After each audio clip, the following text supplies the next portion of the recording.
Hello student, welcome to my YouTube channel learn and teach. Student, आज के video में समझेंगे कोल्ड रोलिंग के बारे में कि आखिर में कोल्ड रोलिंग क्या होता है। ठीक है, तो आइए इसके डिफिनीशन के साथ समझते हैं और साथ में इसका डायग्राम के साथ भी समझेंगे कि कोल्ड रोलिंग प्रक्रिया क्या होती है। ठीक है, लिखा हुआ क्या है कि cold rolling is a metal working process that shaped and refined metal by passing it between rolls at or near room temperature low its recrystallization temperature. मतलब कहने का मतलब क्या है कि कोल्ड रोलिंग एक धातुकर्म प्रक्रिया है जो धातु को उसके पुनः क्रिस्टलीकरण तापमान से नीचे कमरे के तापमान पर या उसके आसपास रोल्स के बीच से गुजारकर उसे आकार देती है और परिष्कृत करती है। ठीक है, मतलब कहने का मतलब क्या है कि जो कोल्ड रोलिंग एक तरह का क्या होती है, धातुकर्म प्रक्रिया, माने धातु के ऊपर काम करने वाली जो प्रक्रिया होती है उसको हम लोग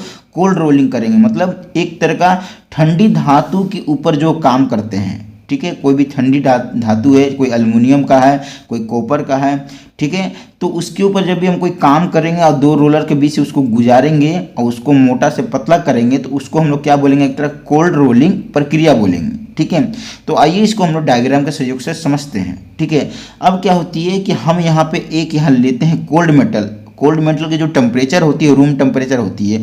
रूम टेम्परेचर मतलब कहने का मतलब है 20 डिग्री सेल्सियस से लेके 25 डिग्री सेल्सियस के बीच होती है ये कोल्ड मेटल। ठीक है, मतलब ठंडी धातु होती है, नॉर्मल होती है। ठीक है, तो इसमें क्या कौन सी धातु ले सकते हैं, एल्युमिनियम ले सकते हैं, कॉपर ले सकते हैं, जिंक ले सकते हैं। मतलब जो भी आपको धातु मतलब जिसको आप लोग प्रोडक्ट बनाना है उसको ले सकते हैं। ठीक है, अब क्या काम करते हैं कि यहाँ पे जो ये दोनों बीच जो रोलर है, एक अप में है एक यहाँ डाउन में है। ठीक है, ये यहाँ पे एंटी क्लॉकवाइज में घूमेगी और ये क्लॉकवाइज डायरेक्शन में घूमेगी। ठीक है, अब क्या काम करेंगे, इसको डायरेक्शन फीड देंगे, जो हमारा कोल्ड मेटल है यहाँ रखेंगे और रखने के बाद इसको डायरेक्टली हम यहाँ पे जब रोलर जब रोटेशन करेंगे जो मोटर साथ कनेक्ट होने के बाद तो ये आखिरी यहाँ पे धीरे धीरे इसकी मोटी जो है जो ग्रेन मोटी ग्रेन इसको आगे की ओर बढ़ती जाएगी और बढ़ने के बाद इसको चपटी कर देगी। पूरी तरह से चपटा होगा, एक सीट के फॉर्म में यहाँ पे क्या होगा कि पूरी तरीक़ा से ये डिफॉर्म हो जाएगा। ठीक है, मतलब पतली हो जाएगी। आप देख सकते हैं कि यहाँ पे जो मोटी यहाँ पे जो नज़र आ रही है आपके सामने जो हमारा जो एल्युमिनियम का सीट है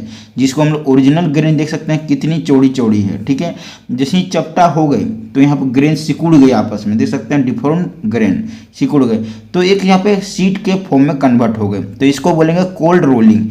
मतलब इसको हम लोग जो बीच में लगी हुई हमारा कोई जो मेटल का सीट है या फिर आप कोई भी एल्युमिनियम का सीट बोल सकते हैं जो पूरी तरीक़ा से कोल्ड है उसको हम लोग गर्म नहीं किए हैं, डायरेक्ट इसको लिए और डायरेक्ट रोलों दोनों रोल के बीच यहाँ गुजार दिए और गुजारने के बाद यहाँ पे मोटी सी चपटी हो गई, एक यहाँ पे सीट के फॉर्म में कन्वर्ट हो गए तो इसको हम लोग बोलेंगे कोल्ड रोलिंग। ठीक है, इसका हम लोग मेन प्रक्रिया में इस्तेमाल करते हैं जहाँ पे एक रूसी के साथ कोई भी सीट को बनानी होती है। ठीक है, तो वहीं पे हम यहाँ पे कोल्ड रोलिंग का इस्तेमाल करते हैं। हॉट रोलिंग का इस्तेमाल हम लोग उस जगह पे करते हैं जहाँ पे एक्यूरेसी को मेंटेन नहीं करना होता। मतलब कि आप एक्यूरेसी के साथ निकालना है कि आपको यहाँ पे कम से कम 2 mm का सीट को तैयार करना है तो हम लोग कोल्ड रोलिंग प्रक्रिया करेंगे, उतने के साथ ही उतने ही निकलेगी। मतलब 2 mm का सीट हमारा तैयार होकर निकलेगा। ठीक है, तो रेयर जगह पे यहाँ पे कोल्ड रोलिंग प्रोसेस का इस्तेमाल किया जाता है। और यहाँ पे जो नज़र आ रही है आपके सामने ये जो कोल्ड रोलिंग प्रक्रिया में कि रोलर को जो यहाँ पे जो पावर दी जाती है बहुत ज़्यादा दी जाती है, तभी जाके यहाँ पे फोर्स लगती है